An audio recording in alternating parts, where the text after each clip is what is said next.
So my name's Jeff. I'm going to be talking about a project at Strava where I work, where we did some sort of complex caching of data that was really ephemeral data with Redis. So I'll kind of go over who I am, what Strava is, what we do, and then I'll talk about how we use Redis for our canonical leaderboard storage initially, why we liked that at first, and then why we didn't later. So we actually changed. But then we introduced Redis back into the system. We'll talk about like why we did that, where it was a better fit, and then kind of details of that implementation. So a little bit about me. I'm Jeff. I'm a platform engineer at Strava. Been there about 3.5 years.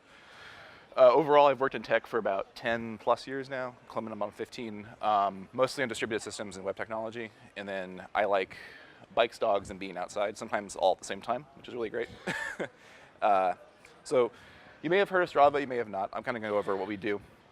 So the tagline on Strava is we're sort of used to be called like a social network for athletes, and athletes is in quotes because it's not necessarily a professional athlete. It's just basically somebody who sweats, who does an activity like goes for a bike ride, goes for a run, goes snowshoeing, does yoga, those kinds of things.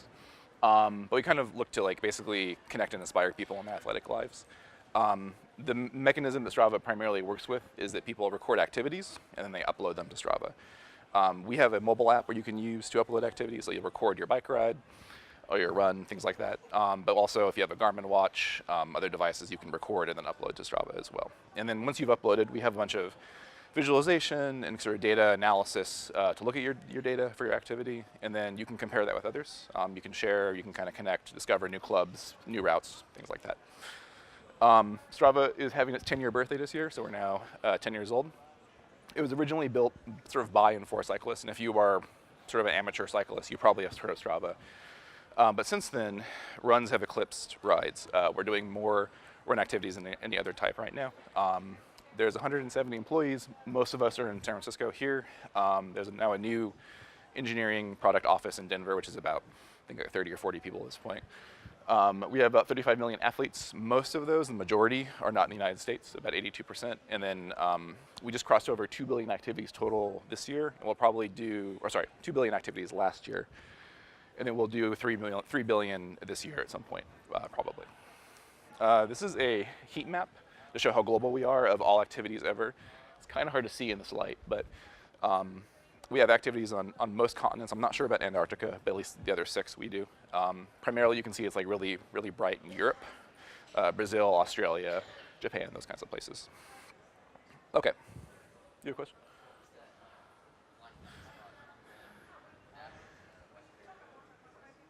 Western U.S. I think that's just where nobody lives, like in sort of in like Nevada area. It's mostly like government-owned land that doesn't really have a lot of activities. Okay, so I'm going to talk about sort of the meat of this talk is about a system for doing segment leaderboards, which, to break that down a little bit for people that don't know, it's kind of a combination of 2 concepts at Strava. There's a segment and there's a leaderboard. So Strava allows our athletes to create sort of a path on the earth. Usually it's a road or a trail, it doesn't have to be. And then it's specific to an activity type. So the example here in this picture on the right is a trail in the Marin Headlands. It's a dirt fire road. You create these and then it's sort of socially created by all of our users. It doesn't actually have to be a real place. There's a product, a company called Zwift, and they provide a way for you to hook up your bike in a trainer, like in your living room, to your computer, and then you can virtually cycle in certain places around the world. So they have real life locations like London, or they have Richmond, Virginia, but there's also a fake place they invented called Zwift Island, and so this is one of those segments. As you can see, it starts in the ocean, and you cycle off through the ocean onto land and then do this climb up. So kind of make this more concrete, so as I mentioned earlier, Strava, you upload a file. We do a thing called file parsing where we turn that into an activity. And then we have another process called segment matching, which we look at all of the segments that you traversed during your activity, and then we produce an effort about that segment. So if you, for example, rode that fire road climb in Marin, we would say that was 1 effort to do that segment.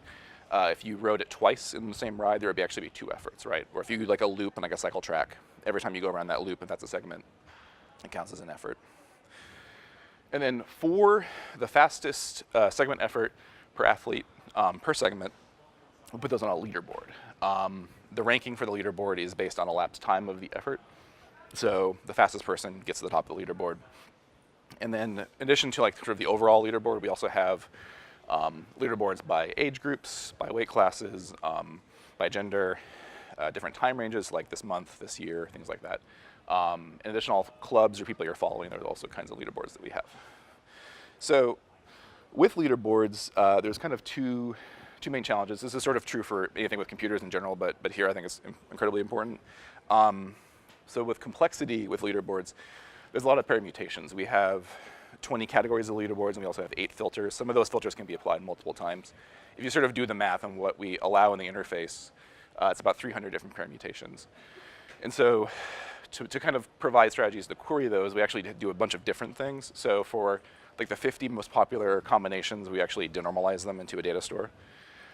For other ones that are easier to service by our sort of canonical effort storage, which is a different system, we actually query those directly. And then for some things that are hard to denormalize or impossible to denormalize, we actually scan the entire overall leaderboard and filter it, which is like, as evidenced by my frowny face, very expensive and not ideal, but is sort of the only way to kind of achieve those types of leaderboards effectively.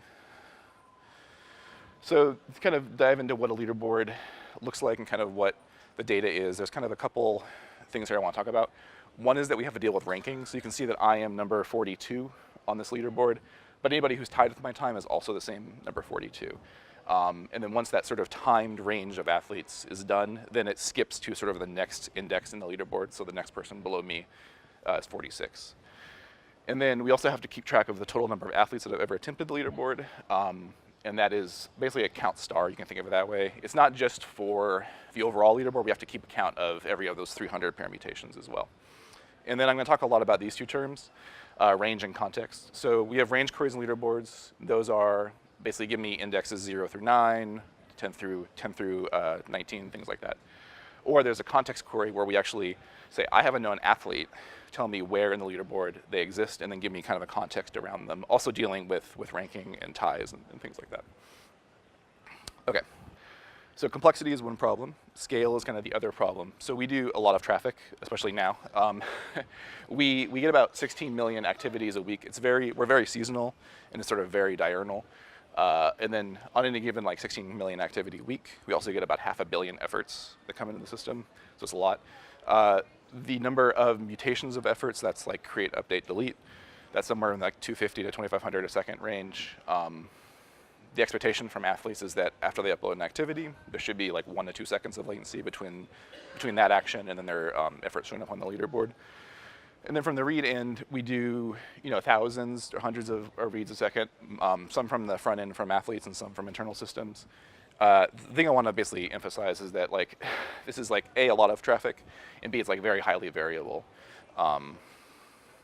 So here's a graph of effort, create, update, delete. It's kind of hard to read the legend, but creates are green, updates are orange, and deletes are red. You can see that I've kind of marked out the weekend, that's Saturday and Sunday. Kind of at the trough on Sunday morning, we were only doing 200 efforts a second. And then by the peak, we were doing like 2,250, so like a huge jump in about 6 hours or something. So the system sort of has to be like conscious of that. Okay, so that was sort of to set the context for how segment leaderboards work. Now I'm gonna talk about how we've actually solved this historically over time. So in 2010, we basically did this just with MySQL. So I pulled this out of source control. This is somewhere around 2010. We actually just wrote like a really chunky, ugly SQL query, talking about, like here's how you do a leaderboard, noting that there's a segment efforts table. That table still exists. It has every effort ever created ever in Strava, so it's quite large. Still in MySQL, still works reasonably well for some queries, but starting in like 2012, it didn't really work well for our leaderboards. The short story is that as we sort of scaled in size with MySQL in terms of number of efforts, the ability for MySQL to kind of keep enough data in cache and service those reads kind of fell over. Also in general, like dealing with ranking queries in MySQL is kind of a really hard problem. It's like really nasty SQL you have to write and never really kind of works effectively. So in 2012, there's a project before I started to actually move the leaderboards from MySQL to Redis. And so the idea is that MySQL is still the source of truth for efforts, but leaderboards themselves will kind of be just denormalized into Redis. We're only gonna have one leaderboard, the overall leaderboard, and then as people are adding or moving efforts via some post-commit hooks in our web application, they'll update Redis, which is a pretty like normal model. We were so happy about this that we wrote a blog post in 2012, which you can read. I don't think there's a, yeah, there was a link or like a URL at the bottom that showed up in the other slides, but not here. In any event, if you search for KOMs powered by Redis, you can find this blog post. So blog post talks about this system. Two things I wanted to highlight here. One is that we were happy that everything fit on a Redis box with 16 gigs of memory. We were also happy that we thought it would scale well into the future. So that was in 2012. If you fast forward to 2016, this is where we were at. So we had a 16-node Redis cluster with like 1.8 terabytes of sort of available memory, and then we had since moved all of the leaderboard client code into like a Scala Thrift RPC service that kind of fronted this leaderboard cluster and handled all of the concurrent updates and deletes and changes. We also have since added all these different filters. Now we're at the 300 number I mentioned before. And then sort of when I started in 2016, there's a lot of like operational problems that we were fighting. Like things were not really easy to understand. There's a lot of weird data inconsistencies, weird behavior. It was really hard to inspect and debug the system. A lot of this is sort of how it was written and implemented, but that was sort of the current state of the world. And then we also had the system cause some incidents, which is generally bad. Sat outages are bad, but like if we actually block uploads, like people trying to upload us activities, that's really, really bad. We don't ever want to do that ever. Because if you're, like your partner is Garmin and they're trying to send you activity data and we can't accept it, then we're both giving Garmin a bad experience and then the person who's using Garmin a bad experience. And so to deal with this, basically my understanding was since 2012, one engineer had been working on leaderboards full time. We didn't really want this. We wanted a system that was like built better with more scale that can kind of be more hands-off, that can work on other problems. So we spent some time doing a diagnosis of what the problems were and sort of identified kind of two main issues with the architecture. One is that distributed writes synchronization is hard. So this is the way the system looked in 2016. So basically activity uploads coming from the left. The web API, the web app is with cloud, but it kind of does the segment matching thing I talked about, and then it adds and removes efforts to the leaderboard service. So one problem is that if there's a failure to add or remove efforts, you have corruption. You have missing data, you have bad data. So that was one issue. And that happened non-trivial amount because we were using Redis in sort of a bad way. So we had a lot of issues with hotspots and contention. That was primarily due to a couple of reasons I'll explain in a second. But here, the main issue sort of that we ran into was dealing with like lock acquisition. So because the leaderboard service is distributed and it's not coordinating its reads or writes in any way. So like if two people try to write the same effort, there's a lock that's taken out by one leaderboard service to make sure that no other writes occur for that same athlete. So all these lock acquires and releases were causing lots of problems. In terms of what the data looked like, so for every segment there was two sorted sets. There is one that was the overall leaderboard, where the member was the athlete ID and the value was their elapsed time. And then there's another one for the female leaderboard. And then for additionally, for every segment, there was an efforts hash, like a Redis hash. And the key was the athlete ID, and then the effort data was the member data. The thing to keep in mind here is that the effort blob is actually not just one effort. It is all efforts for that athlete on that segment that are needed to produce any of the 300 leaderboard combinations. So if you, in the best case, if you ever rode or ran a segment once, there's only one effort in that blob. But if you did it, hundreds of times and you have a best effort for overall, and then one for 2016, one for 2017, one when you were weighing 200 pounds, one when you weighed 150. This effort structure has all of those efforts in it. So to do a read, this is sort of pseudocode, but basically we would go to the sorted set and say, hey, give me a Z range from 0 to 9. That gives you some sort of number of athlete IDs. And then we would take those athlete IDs and ask the hash, give me all of the effort for that athlete, for those athletes rather. So that's great. It means that for the overall and the female leaderboard, since they are in sorted sets, those are really cheap and easy to service, right? The data is already sorted and elapsed time. It's very quick and easy for us to do that. It does take 2 queries to Redis. That's probably okay. But for all other types of leaderboards, so the male leaderboard, the leaderboard for 2018, the leaderboard for age 25 to 35, that requires going to getting the hash and doing it like an hget all get all efforts for all athletes, and then filter in memory. So that's really, really, really expensive. The other thing we identified is that given the type of data store that we wanted for leaderboards, we didn't actually think Redis was a really great choice for the canonical store. I'll dig into this a little bit with like 3 reasons. One is that Redis has to have the whole working set in memory. So that's great because it makes it really fast. The downside is that memory is really expensive to scale. So in the last year of this system, we saw 43% growth in memory the last 12 months, and we were predicting, at least that, if not more, in the next 12 months. And then looking at our compute spend, like amount of money we're spending on computers, the leaderboard system was going to be 20 to 40% of that the next year. So that's like really not a great efficient use of scaling resources. And because we sort of have this limited data set, we can't put more than just whatever we can fit into memory. We had to like really ration what data that we stored. So we couldn't do denormalization of more than just the overall and the female leaderboard. And so remember, we have 300 permutations, so we're only keeping those 2, and we have reads of all 300. It's not ideal.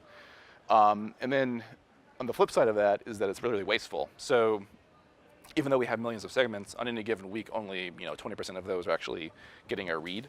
And so we really want to make sure that, or rather, we would like to ideally not have to keep that other 80% in memory for that week to know that we're never going to read or write from it, and instead focus on keeping the things we are reading and writing from. So the rest of them are just like hanging out in memory.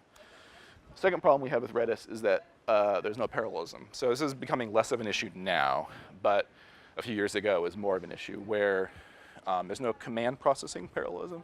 So you're basically limited to however much throughput you can get with one connection, or rather one process in Redis. Sharding helps alleviate this a little bit. So if you take your data set and divide it into 100 shards, then you have 100 servers to work with. The issue we had was that playing into this lack of parallelism was we had a very command-intensive design. So we made the bad decision a long time ago to shard by segment ID. That created lots of hotspots. We had bad denormalization, so we had to do like the full H get all a lot of times. There was a lot of work the Redis server was doing just pushing hash contents out.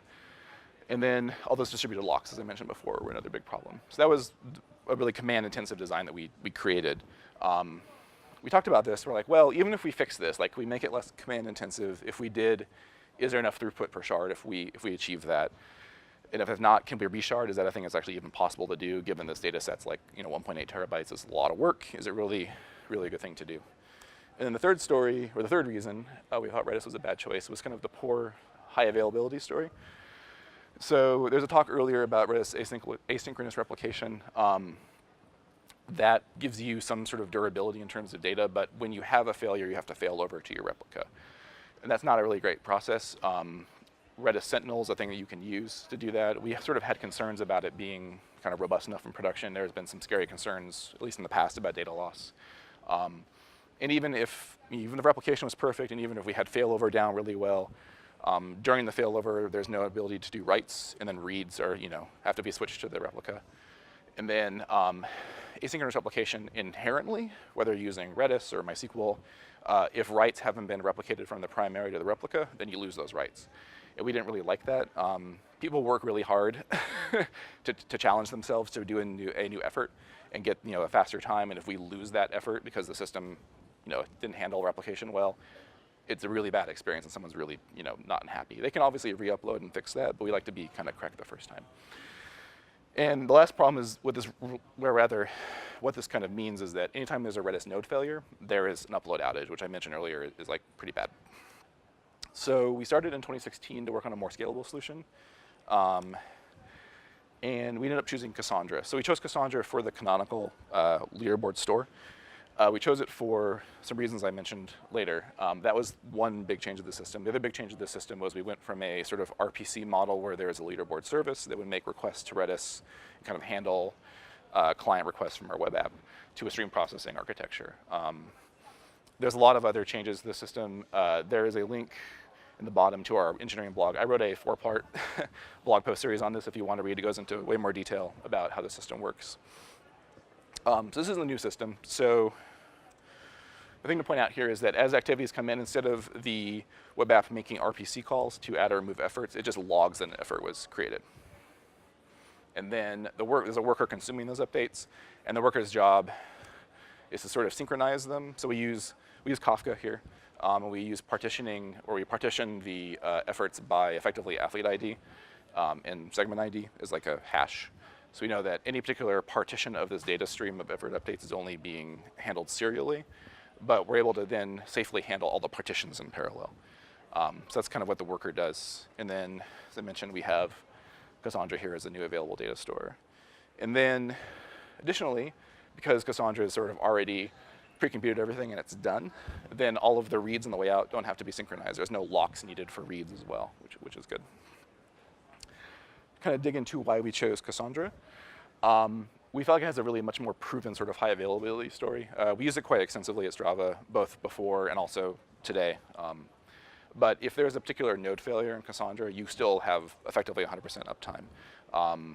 You have to then replace the node, and then there's some rebalancing that occurs, but writes still succeed and reads still succeed, which is important for us. The data is stored on disk, so it's much more affordable. We're not spending tons and tons of money to keep all the data in memory. Disk scales like by at least a factor of 10, if not more, cheaper, maybe 100 actually, for the memory. You might be asking about Redis cluster, like why not use that? It sort of seems to have a similar property to Cassandra. We're still dealing with memory consumption issues and with lack of parallelism. And there's still sort of a failure recovery problem. It's less of a concern with stream processing. So if like, a Redis cluster member dies, writes will failing, but we're kind of backed up on that stream processing. And then eventually once the cluster is back healthy, we can continue writes. That kind of blows away our 1 to 2 second SLO for latency, but it's possible. And then at the time, Redis cluster was still sort of unproven. We didn't really feel like it was a great choice for a canonical store. It was a little too risky in our estimation. And then there's no automatic rebalancing of data. So as Strava grows, you want to basically say, okay, we want to double the size of the cluster. You can do that, but my understanding is basically as of like 4.2, when I was looking at this a few weeks ago, like you have to manually move partitions of data around. That's a lot of administrative overhead that we didn't want to deal with. Okay, that said though, Cassandra is not a panacea in any way, shape, or form. It's got a really powerful data model, but it's very limited. It does really like range queries I mentioned before really, really well. But for context queries, for like large leaderboards especially, you have to do like an order of n scan effectively, and that's expensive. So in our tests in production, this actually overwhelmed the cluster a decent amount.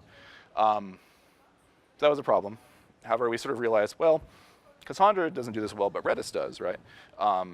It has like lots of data structures, and commands and sorted sets, and it does these kinds of queries exceptionally well. It's like why we chose it originally in 2012.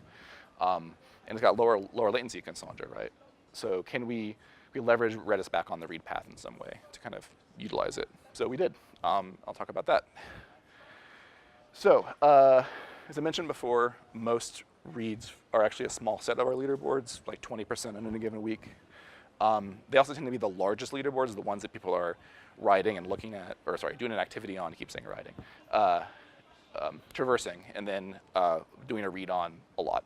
Those are also the slowest ones to serve out of Cassandra. So what if we can serve the most often requested leaderboards with Redis instead? So we added Redis back as an ephemeral cache. So it holds a portion of the data set and the most requested leaderboards. We use the LRU algorithm basically to do this, the one that's built into Redis. And so as people do reads to the system, we say, okay, if there's a cache miss in Redis, we actually populate it with the full leaderboard. And then we also, as people are changing their efforts, let's say you go on a bike ride and you get a new faster time on a segment, get a new faster effort, we have to replace that. We will replace your existing effort with the new one in the leaderboard. And so this works really well because Redis is like a very sort of powerful API and a lot of complex, rich data structure. So you're actually able to model really complex things really well. So it fits this use case exceptionally well. If you think of like other crude caches, crude in the sense of like the way that it stores data with like a key value, not that they're like bad software, because memcache has been powering the internet forever. You're sort of stuck with like memcache where you have a key and then a value, and there's no way for you to kind of incrementally update the data in that value, right? Same thing with Varnish, which is a web cache. So with this new model of ephemeral caching, It actually kind of addresses a lot of our original complaints of Redis. We're only storing a portion of the data set, so we're no longer rationing space. That's really empowering because we can choose much bigger, richer kind of structures, data structures that are optimized for command speed. If there is a failed node, we replace it with an empty node and just kind of fills back up gradually, which is much faster than trying to promote a read replica. If there is a failure, since we have this canonical store, you can just read from Cassandra if you want during the failure. So it's more of a seamless transition for reads. And then, importantly, Redis is not on the write path. So even if there is like some catastrophe with Redis, uploads will still succeed, which is good. So we investigated a bunch of different Redis solutions. We actually ended up settling on clustered Redis on AWS with Elasticache. We did this primarily because we felt like that product sort of met our use case really well, and we run our entire infrastructure on AWS as well. So it was like a natural progression for us to do, and we've been really happy. We have this cluster, another cluster for another service, and then most of our sort of ad hoc random individual Redis nodes all on Elasticache, and it's been great. You pay a premium over like the normal instance price, and that's like 20%, but Amazon handles all the ops. So they handle monitoring, and they handle health checking, failover, and we've been like pretty exceptionally happy. So going back to our original diagram of the new system, we basically just hung this thing off the side where as leaderboard updates occur, and then as cache misses occur, those are sort of funneled into a worker who's consuming those updates. This is again Kafka. And then that worker is in charge of basically keeping Redis up to date with all of those changes. So if you get a new faster effort, it replaces it. If you want to populate a new leaderboard, we populate the full leaderboard. And Redis takes care of the sort of the LRU bit of that, making sure we evict old keys that aren't being read from, and then has lots of great data structures for doing leaderboards. Okay, so I talked about that already. Some detail on what this data structure actually looks like, because it's a little bit interesting. So we have a sorted set per leaderboard. So for every leaderboard that we denormalize into Cassandra, which is about 50, there is a possibility for that leaderboard to be denormalized into Redis as well. So there's one sorted set per leaderboard. The member of that sorted set is an effort. That's the actual serialized effort structure. And then the score is the elapsed time, so 5 seconds, 7 seconds, etc. So this makes it really easy to do like those range queries. So if you say, give me the top 10, you ask for Z range 0 through 9. That's it, you're done. You have the effort structure already. You don't have to go to another hash to get that data. The problem with this structure is that if you have a known athlete ID, you say, hey, where is the athlete ID in this sorted set? We don't know, because the effort structure is sort of opaque bytes. We don't actually have a way to deserialize it in Redis, or sorry, deserialize it, within Redis to figure out athlete ID is this effort here, and that's where they are. So to deal with that, we have what we call a companion index. So there's one of these per sorted set, and the key is athlete ID, and then the value is sort of weird, but it's the actual elapsed time, which is the score in the sorted set up there. And so for context queries, this actually works really well, because you basically first look up the score by the athlete ID, and then you can use some of the sorted set commands with that known score, and then some math, which I won't get into, but I'll talk about later if you're interested, that allows you to get the athlete's ranking in the leaderboard and then the context around it. So this is sort of how the new system works. And I'll talk about how we update, which is this portion here of the diagram, so dealing with Cassandra updates and also cache misses. So updates to this cache are in two methods. One is that we either have a cache miss from the server, which is the API in this diagram here. If that is happened, we log a Kafka message saying, hey, we tried to read from cache, doesn't exist. The worker will then fetch the entire leaderboard from Cassandra and put it into Redis. There's another stream of messages, which is any new best effort for an athlete. When that occurs, once that new best effort is sort of consumed, we know that all other efforts, all leaderboards that effort is on are now invalid because they have an old, stale effort on them.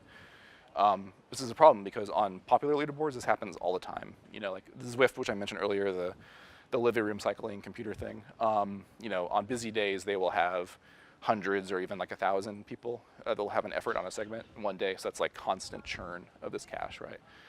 If we invalidated the whole leaderboard, that would be really expensive. as I mentioned earlier. So what we do instead is we actually partially update the leaderboard, where we replace just that athlete's portion of the leaderboard. And again, this is basically possible because of Redis's powerful data model. It's really impossible to do with like much anything else that I've seen. One last bit here I'll talk about is about read visibility and consistency. So as I showed in the sorted set and the hash before, updating leaderboards requires multiple writes and multiple reads generally, and multiple data structures, right? And so that's like difficult because if another client issues a read in between those commands, they can read incorrect or partial or corrupt data.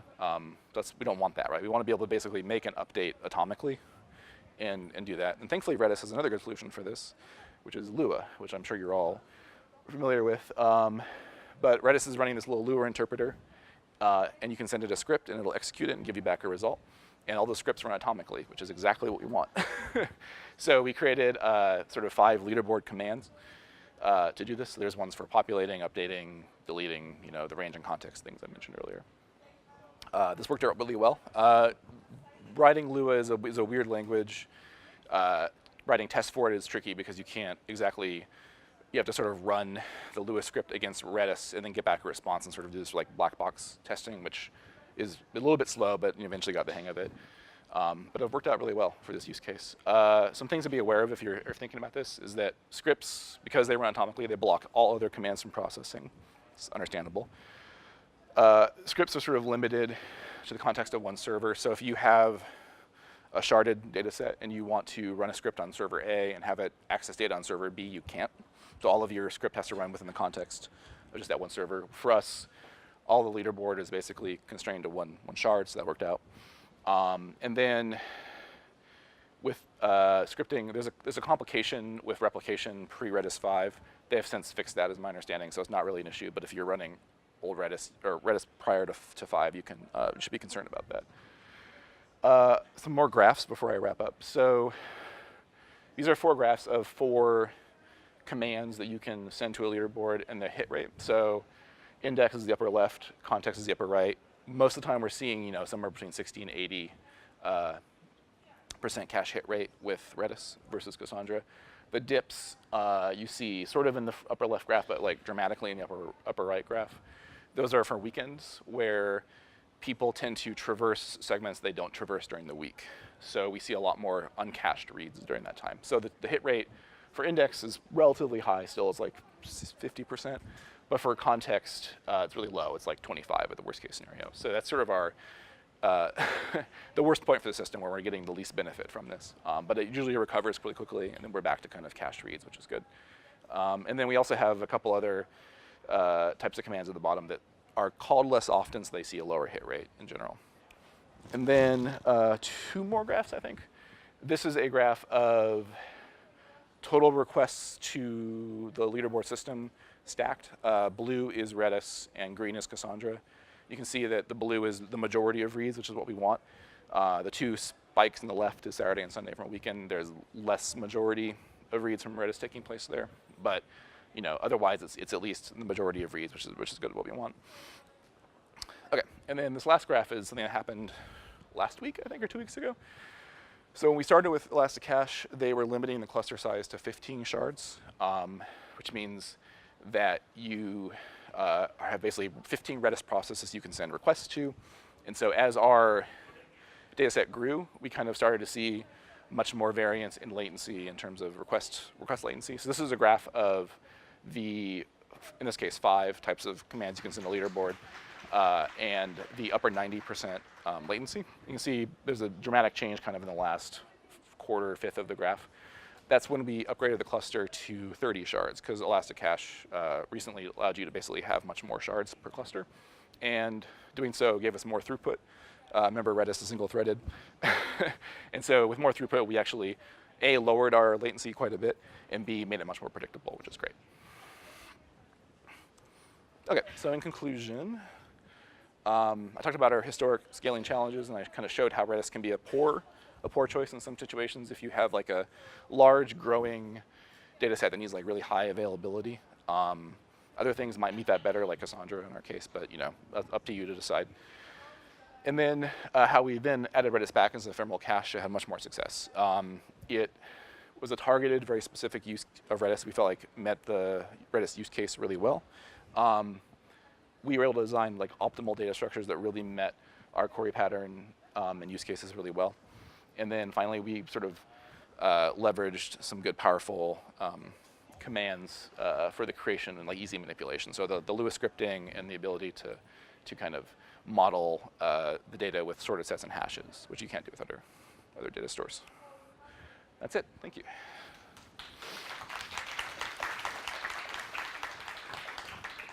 And so I think we have about 9 minutes for questions, if anybody has any. Oh, I got, yeah. Yeah, so, great talk, by the way, and I just want to ask about the migration between these two solutions. So when you were running Redis and then going to Cassandra and then introducing Redis back in, are you doing dual maintenance on these systems in transition, or and how is that managed? Yeah, so let's see. So we started the process of building up the new Cassandra solution in late 2016, early 2017, and it took about a year from when we started working on it to when it was fully done. During that time, we were running 2 leaderboard systems. The old system was being used still, and then the new system was being dual written to.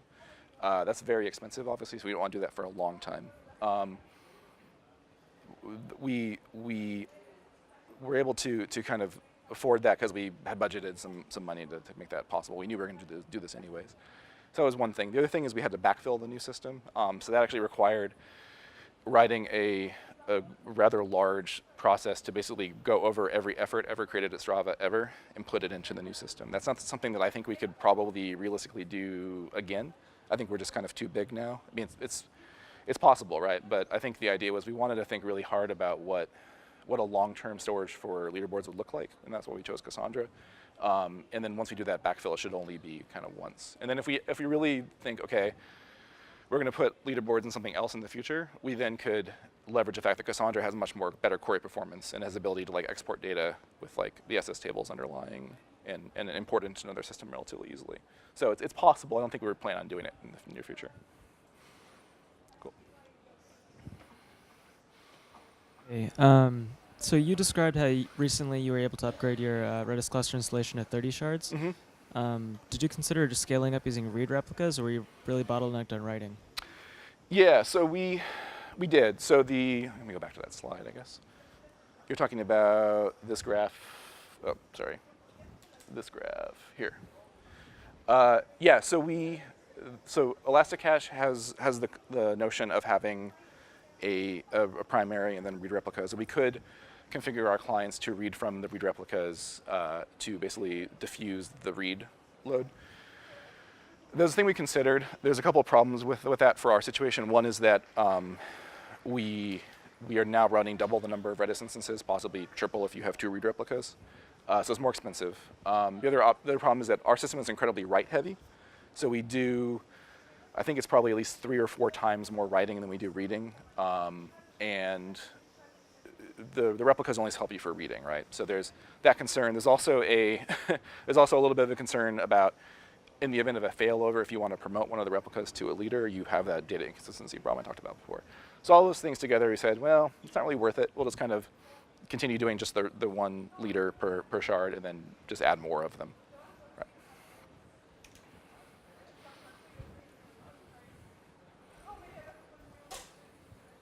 So for the companion ID or companion index, you promised some math for the context query? Yeah, I think it's the short story is that we actually we overfetch the amount of data you need to answer the context query. So if you need like 2 above and 2 below, we return to the caller, basically all of the ties that are at the bounds of that. So if let's say that like you're number 42, there's 2 people that are also 42, and then beyond that is like 4 other people that are 42. We return all 4 as well. And then we return with that response the indexes in like absolute position in the leaderboard where those results are, and then the caller's job is to figure out with the math how to do it.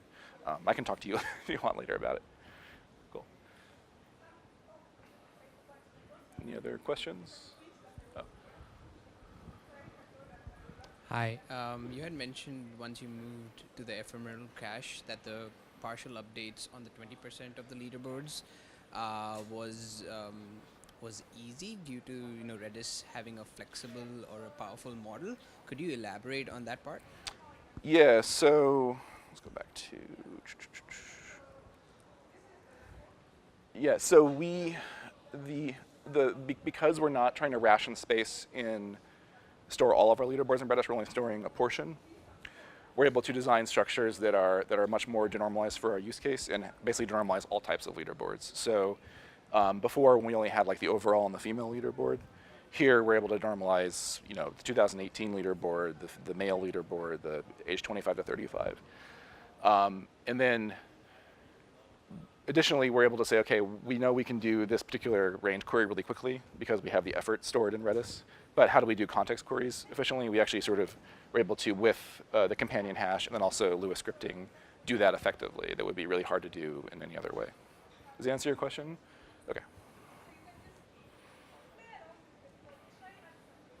Any other questions? Nope. Okay. Thank you, guys.